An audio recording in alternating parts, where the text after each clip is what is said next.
para sa karagdagang detalye mula sa Cagayan de Oro, may news to go si Maki Pulido. Maki, kumusta na dyan?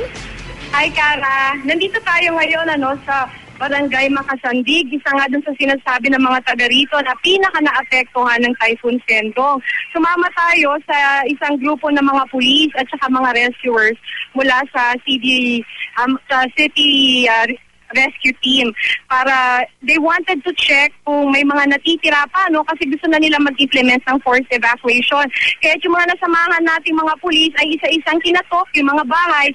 And sabi naman ng mga nakausap namin, meron pa, pero mga kalalakihan, gusto lang naman daw nila actually na bantayan yung mga bahay na natitira. Hindi na raw kailangan pilitin ang marami sa kanila. Katunayan, kahapon pa lamang ay nag-evacuate na yung karamihan sa mga residente na nasa mga tinatawag na critical areas. Ito yung mga nasa tabi ng Cagayan de Oro River.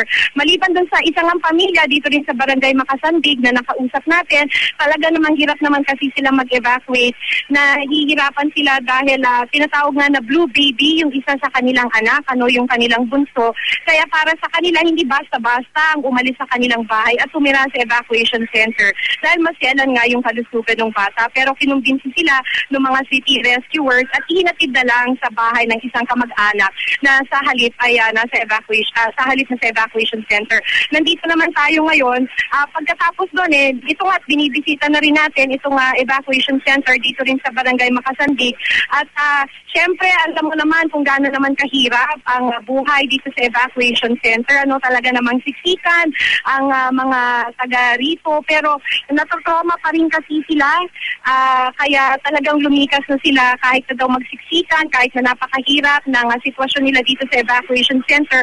Ayaw na kasi nilang maulit yung naranasan nila noong nakaraang taon ng Typhoon Sendong, kung saan marami sa mga nakausap natin dito, Cara, talagang nasa mga bubong daw sila overnight at kumakapit na lamang para hindi malunod.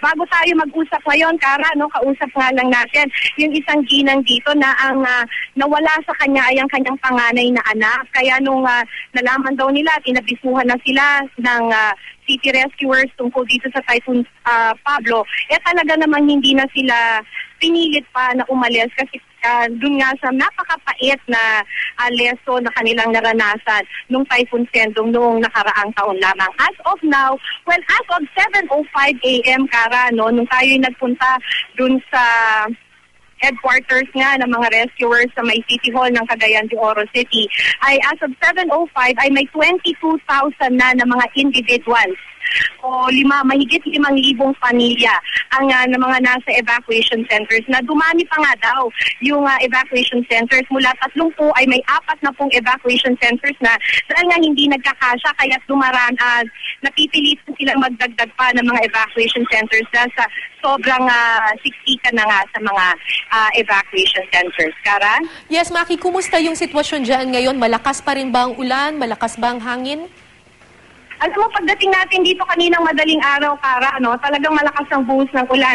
Around mga alas 9 ng umaga ay medyo tumitila na, madilim. That's good news. Madilim pa rin yung ulap, dark skies, pero hindi na kasing lakas ng ulan. May ambon-ambon na lang. So hindi natin alam kung ano yung, kasi minsan bumubuhos ng malakas, titigil.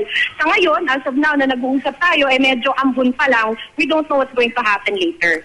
Maraming salamat. Mag-ingat kayo dyan, Maki Pulido.